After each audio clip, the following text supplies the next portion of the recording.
भारत का एक अनोखा गांव, जहां के लोग खाते हैं भारत में और सोते हैं दूसरे देश में। भारत एक ऐसा देश है जहां के लगभग हर गांव में आपको कुछ अलग रिवाज या कुछ रोचक तथ्य जानने को मिलेंगे। जैसे किसी गांव में सांप की पूजा होती है, किसी गांव में सिर्फ पुरुष ही खाना बनाते हैं, तो कोई गांव काला जादू के लिए जाना जाता है। भारत में एक ऐसा ही गांव है जिसका नाम है लोंगवा। इस गांव के बारे में कहा जाता है कि यहाँ के लोग खाते हैं भारत में और सोने के लिए दूसरे देश में पहुंचते हैं। इस लेख में आपको भारत के लोंगवा गांव के बारे में कुछ रोचक तथ्यों के बारे में बताने जा रहे हैं। यकीनन इस अनोखे गांव के बारे में जानने के बाद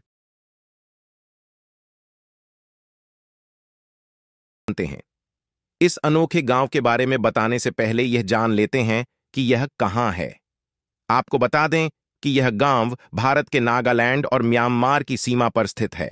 नागालैंड के मोन जिले में स्थित यह गांव भारत का आखिरी गांव भी माना जाता है। लोंगवा गांव क्यों है अनोखा? इस अनोखे गांव के बारे में एक नहीं बल्कि कई रोचक तथ्य है। कहा जाता है कि सीमा पर होने के चलते इस गांव का आधा हिस्सा भारत में पडडीडी रहता है और आधा हिस्सा म्यांमार में पड्डहता है। क्या सच में इस गांव के मुखिया की 60 पत्नियां हैं?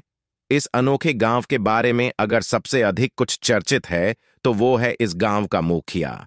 कहा जाता है कि इस गांव का जो व्यक्ति मुखिया है उनकी 1, 2 या 3 नहीं बल्कि 60 पत्नियां हैं।